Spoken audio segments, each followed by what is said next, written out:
Hey folks, Jed Bratt here with your month of August San Diego County real estate market update. As always, we're going to discuss the latest market numbers in San Diego County as far as housing goes, and we're going to talk about some other factors that are currently impacting or might have a future impact on the San Diego housing market. And I do apologize real quick, this is going to be a bit shorter of a video. I do commit to giving you an interim update here in the coming week or 2 weeks, and we are going to start pumping out a lot more videos and great content for you.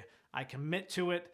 I'm sorry we don't get things out as quickly as we'd like sometimes, but we commit to doing that in the future. So be sure to subscribe if you're not already a subscriber, and make sure that you're one of the first people to get that content. Okay, so jumping into the month of August San Diego real estate market update, let's go ahead and jump in.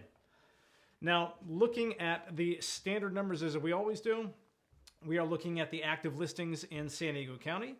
And this is for the month of July, okay? Now we are down 36.6% year over year in active inventory. This is nothing of a surprise. We've been looking at this every single month for since the beginning of this COVID thing. Actually going back forever, we've always had a trend going back of decreasing inventory.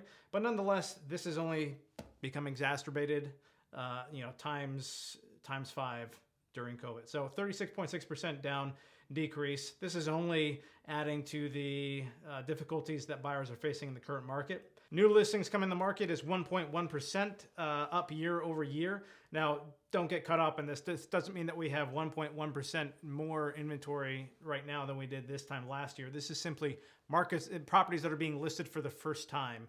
And if we really wanted to see anything promising, we would see this number drastically up. And this is basically just putting along at the same rate as we were the same time last year. But when we see active listings, well, we realize that that is just a misleading data point, because we really have nowhere near the amount of listings we had the same time last year. Pending sales are up 17.7%, which is just going to lead and point once again to a greater number of sold listings coming up next month. We're up 7.2% year over year in actual sold listings. So folks, we are selling more properties than we were selling before, even though we have less inventory. So that just means a much higher percentage of homes are actually selling. And of course, that is doing what? That is driving prices up. And this is one of the biggest factors we've seen. Actually, let me change this to detached and townhomes. So we're looking at more of the bread and butter of the market. So we're up nearly 10% year over year. And this is actually, if you look at this, we're actually up. It is 5.8% month to month increase in the median home sales value in San Diego County. That's a huge increase, folks. I mean, that's a good year, 5.8% increase. And we saw that in just 1 month, nearly 10% year over year. So, yeah, these low interest rates, the lack of inventory, this is the environment we are in right now, and this is just spurring on an absolute and utter seller's market. But as we looked at in the video last month, you could see that this might not necessarily bring you to the same conclusion that you might think unless you look at the data. And that data is basically saying that, look, just because we're seeing record-setting amount of home sale prices and prices are just being driven up, or we're seeing escalation clauses across the board, does not necessarily mean that we are overextending ourselves. The buyers are not necessarily overextending themselves. We could see that the trend of income was continuing to go up, and it was riding pretty much parallel to the appreciation in home prices as well. Whereas in 2008, leading up to 2008, we could see that that was a very disproportionate progression, and that's definitely not what we're seeing here now. Okay, so once again, let's take a look at a few more things, and let's look at interest rates real quick. So 30-year fixed rate mortgage rate in the United States as of last Thursday was 2.99%. It's probably going to be that we're going to have an updated number tomorrow, but we're hovering around 3% here over the last several weeks. Still great rates, definitely a a positive stimulus to the current housing market. News release: the Bureau of Labor Statistics. This is the jobs report for August. The jobs unemployment claims did go down slightly, but they didn't go down tremendously. We went down to just over 10%, and it was a little bit less than expected. But the unemployment rate did fall. But you could see this is almost a little bit of an inflection point right here. If you're not seeing my cursor here, but you can see it's almost a little bit of an inflection point here. We are headed straight down, and then we're kind of teetering off to the side. So hopefully this continues down in the same direction we want it to continue, without a doubt. But for now, you know, these are the numbers we're stuck with. And of course, until we really have a wide reopening, which is going to happen, heaven knows when, we are at the end of August, and flu season's starting to roll around here before we know it, right? So we will see how this will progress. Share of mortgages in forbearance declined slightly to 7.2%, which is promising. So the percentage of actual loans that are not making their payments, they're actually claiming forbearance actively, is going down, but still 7.2% is a very high number. Once again, we also discussed last month's video. If you want to go back and watch it, there's some good information there, especially towards the end of the video, that's still relevant today. There was a lot of, we talked a little bit about the fact that many people taking forbearance don't necessarily need it. And that is the case many times right now. And there's really relatively very few downsides to those taking it, even if they don't need it. All they need to do is claim a financial hardship due to COVID. And I would argue that actually a great majority of us could claim that, you know, in many ways, you know, whether we're working more hours for the same amount of pay, if you're a real estate agent, you know, if you just have any reduced hours at work. So there's obviously a lot of incentive to taking this. It's not directly negatively impacting your credit score.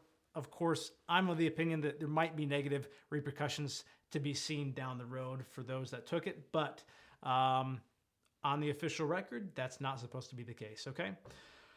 FHFA, Federal Housing Finance Agency, will start charging an additional 0.5 percentage point refinance fee for conforming mortgages. This is pretty big, and this was announced on August 13th. It was a complete slap across the face, unexpected to the entire loan industry. And this is essentially was announced in order to make up for a lot of losses and anticipated losses due to COVID. So this affects refinances only, not purchase loans at the current time. Also, this affects Fannie Mae and Freddie Mac backed mortgages. Now, to my understanding, this does not impact FHA, VA yet. Those are Ginnie Mae government-backed securities. Fannie Mae, Freddie Mac owned loans is what this is directly in reference to. What basically that would do is if you're refinancing a $500,000 mortgage, then that would typically end up being around $2,500 in additional refinance fees. And that's a good chunk of money, because if you're saving $100 a month on your mortgage payment or $200 a month, that adds on to your calculation as to whether or not it's going to make sense for you to refinance, because how long is it going to take for you to make up for that cost of the refinance? And once again, this was announced as a necessary cost to cover projected COVID-19 losses of at least $6 billion. And it goes on to talk about this more. But nonetheless, folks, that's a big thing. But the big thing here is it's starting December 1st. When it was first announced, it was supposed to start in September. And that was really going to stink, because if you had just started a refinance based on the current timelines for loans, you probably wouldn't even be able to close it on time to avoid that fee. Now, and it was kind of like a blindsided deal. Now, again, at least they are giving us a little bit of time. If you're starting a refinance, or you're considered refinancing, and you have a conventional conforming loan, then this just gave you a little bit of an extension to save a little bit of money, or rather not to get hit with this fee. Not necessarily saving, because you weren't anticipating this anyway. But it's an important thing to know. You have till December 1st before this takes place. So if you want to go ahead and take advantage of these crazy low rates and you're thinking about refinancing your conforming mortgage, go ahead and look into that ASAP. If you want, reach out to us and we can put you in touch with a great lender that can help you get that ball rolling ASAP. We did mention this in the last video as well, or at least I put a footnote under the video. Newsom signed an executive order extending the eviction moratoriums until September 30th. Previously, when I was making the last video, those were originally going to be ending last month, but that's been extended, and we have a little bit of time. And there's a lot of tenants that are currently in delinquency on their rents, and we shall see how that plays out. We will definitely talk about this more in the future. But for the time being, it's kicking the can down the road. A little bit of help for those that are that currently need it. At the same time, you know, it's pretty much just figure things out to the landlords of them. But of course, they have the forbearance option as well. Okay, so share of successful offers waiving contingencies climbs in June. Just thought I'd throw this in here. This was a few months old, but still nonetheless, we're seeing this very much across the board right now. We are seeing that if you really want to be competitive, especially when you're up against 5, 10, 15 other offers, folks, you are going to very likely have to waive something, whether that's a very large portion of your investigations contingency period, if you're going to waive your investigations entirely, or if you're going to waive your inspection contingency entirely, or in many cases, waiving an appraisal contingency, or at least up to a certain amount. These are absolutely going to help you most of the time if you're a buyer in today's market, especially in hot markets such as San Diego. Not necessarily recommending you do this or jump the gun on anything, but if you have the means and you're comfortable with it, you're comfortable with the payment you'd be paying, and you're looking to offer on a property that maybe comps are suggesting might only be worth, for example, $600, and you know that you could comfortably afford a $625, $630 payment. And if the difference comes in on the appraisal that you're willing to make up that extra $25,000, $30,000 in difference if the appraisal comes in low, well, folks, that's the kind of thing that you might have to waive and say, hey, if the appraisal comes in up to $30,000 low, I'm going to go ahead and eat that cost. I'm not going to ask the seller for any price reduction, and I will waive that portion right now in connection with the submission of my offer. So these are little things that are going to be helping you as a buyer in the current market. There's a lot of other great things that we could recommend that we help our clients do, but it's a bloodbath out there right now for most buyers. So anyway, folks, that's gonna do it for us right now. If you have any questions about anything, leave a comment below. I'll want to cover it in future videos. If you haven't already subscribed, be sure to subscribe. Like I said, we are going to start coming out with better videos, more videos, and really providing much more value to you much more frequently. And I commit to that right now. Okay, so again, if you haven't already, subscribe. If you found value in this, please hit the like button. If you found any issues with this or anything I've said in the past, feel free to leave a comment below, and I'd love to talk about it in future videos. As always, thanks for watching, and I'll see you in the next video.